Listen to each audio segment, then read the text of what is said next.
Hello and welcome to one of several presentations about the ethics rules that apply to all federal employees. I'm your host, Emily Dockstader. Today, I will be discussing Subpart C of the Standards of Ethical Conduct for Employees of the Executive Branch, otherwise known as Gifts Between Employees. This subpart contains standards that prohibit an employee from giving, donating to, or soliciting contributions for a gift to an official superior and from accepting a gift from an employee receiving less pay than you unless the item is excluded from the definition of a gift or falls within one of the exceptions set forth in this subpart. This is pretty wordy, so let's break it down into simpler terms.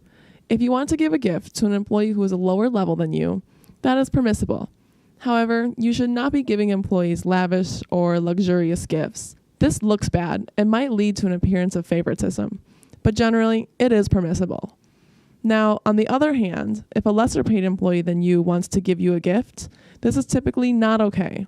The lower level employee should not be giving gifts to someone who makes more money than they do, nor should the employee who is a higher level be accepting a gift from a lower level employee.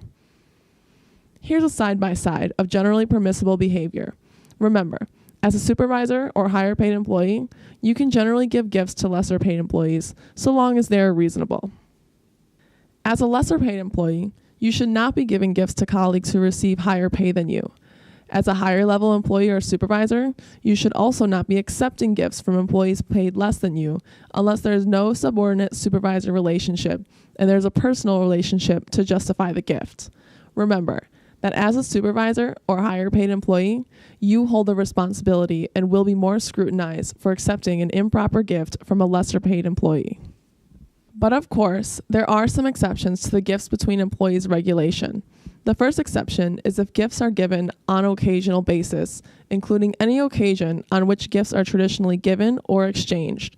Now the words occasional basis are very important here, and you'll see why in just a moment.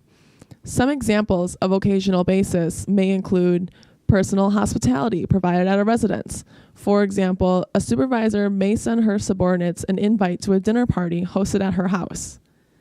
Items given in connection with receipt of personal hospitality. For example, that same dinner party, if you were to attend, you may bring the host a modest bottle of wine or maybe a bouquet of flowers.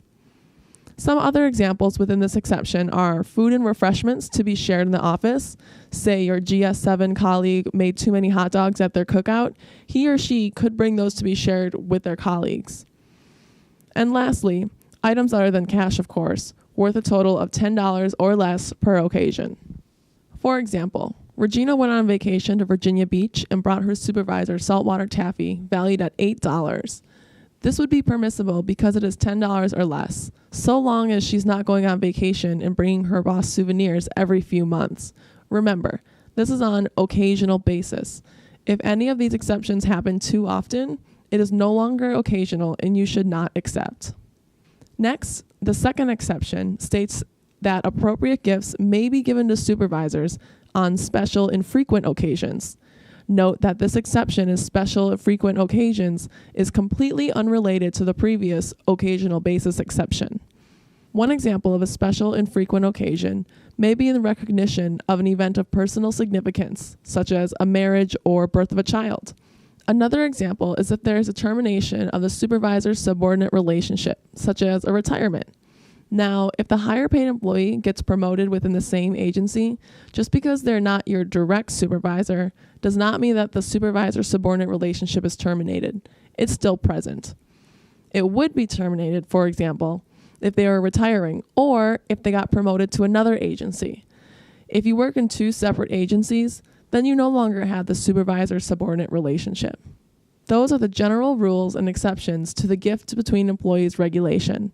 If you have any questions, visit our website to find your agency's designated ethics official. Thanks for listening and have a great day.